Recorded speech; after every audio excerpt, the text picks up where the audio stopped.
আমাদের সিদ্ধান্ত বলতে নিজেদের কোনো সিদ্ধান্ত থাকবে না, শিক্ষার্থীদের সিদ্ধান্তে আমাদের সিদ্ধান্ত হবে।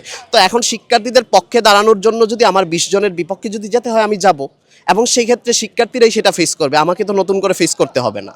বিশ্ববিদ্যালয়ের সর্বত্রই আসলে সমস্যা, প্রতিটা সেক্টরে সমস্যা। আপনাকে যদি প্রত্যেকটা সেক্টর ধরে ধরে বলি অনেক কিছু বলতে হবে।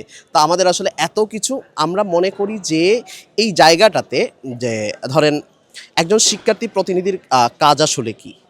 যেমন আমাদের অনেক প্যানেলের প্রার্থীরা দেখছি বলে বেড়াচ্ছেন যে আমাদের এত পরিমাণে টাকা আছে যে বিশ্ববিদ্যালয় থেকে না দিলেও আমরা নিজেরা করে দিব। ভাই, এটা তো একজন শিক্ষার্থী প্রতিনিধির কাজ না। শিক্ষার্থী প্রতিনিধির কাজ কি?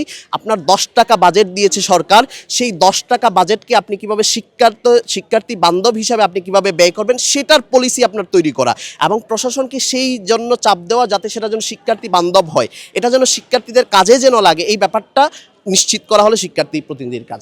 আরেকটা ব্যাপার দেখেন, আমি কি কি করতে পারবো, অনেকেই প্রশ্ন তুলে। দেখেন, আমাদের বিশ্ববিদ্যালয়গুলোর উন্নয়নের জন্য এবং আমাদের যেহেতু আবাসন সমস্যাটা সবচেয়ে বেশি, এই জায়গাতে আমরা কিন্তু কয়েকটা জায়গা থেকে আমরা ফান্ডিং পাই। প্রথমত বিশ্ববিদ্যালয়ের ওন একটা ফান্ড আছে, যেটা ইউজিসি আমাদেরকে বাৎসরিক একটা ফান্ড দেয়।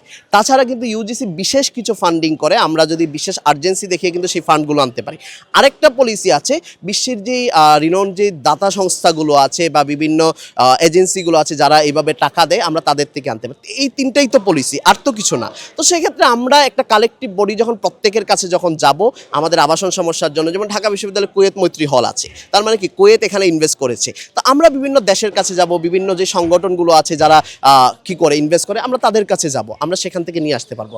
আর আমাদের বিশ্ববিদ্যালয়ে আমরা যেটা মনে করি যে এইগুলো তো একটা প্রসেসিং, দীর্ঘ সময়ের প্রসেসিংয়ের কাজ, মানে ইমিডিয়েট সময়ের মধ্যে আমাদের যেই কাজগুলো আসলে করা প্রয়োজন। দেখেন, প্রথমত আমাদের রেজাল্ট, সেশন জজের যে ব্যাপারগুলো আছে, এবং আমাদের রেজাল্টগুলো অনলাইনে পাবলিশ হয় না। আমি বলেছি, আমি আমার ইশতারে বলেছি, আমি নির্বাচিত যদি হই তাহলে নির্বাচিত হওয়ার 1 মাসের মধ্যে আমি অনলাইনে রেজাল্ট পাবলিশ করব। এই ব্যাপারটা কিন্তু সহজ, এটা করা যায়, কিন্তু এটা কিন্তু আটকে আছে। আমাদের যে মেডিকেল সেন্টার, এখানে সেবা বাড়ানো সহজ, কিন্তু এটা নিয়ে কেউ কাজ করছে না। এবং আমরা সর্বোচ্চ যেটা মনে করি যে আমি যেই কাজটাতে ফোকাস করবো সেটা হলো কোনো দলীয় আধিপত্য যেন ক্যাম্পাসে প্রতিষ্ঠা না হয়। এই যে বিগত 15-16 বছর ছাত্রলীগ কায়দার যে রাজনীতি চলেছে, এটা যেন প্রতিষ্ঠা না হয়, সেই জন্য আমি আমার প্রাণপণ লড়ে যাব। এটা বর্তমান নির্বাচন কমিশন যাদের আন্ডারে নির্বাচন হবে আগামী 30 তারিখে, তো তাদের প্রতি ভরসার জায়গা কতটুকু? আসলে দেখেন, নির্বাচন কমিশনকে আমার কাছে একটা ট্রল কমিশন মনে হয়। নির্বাচন কমিশন এখন পর্যন্ত তাদের কোনো কাজ, একটা কাজও তারা পর্যাপ্তভাবে করতে পারে না। তারা মিটিং করেছে, সেটা প্রার্থীরা জানে না।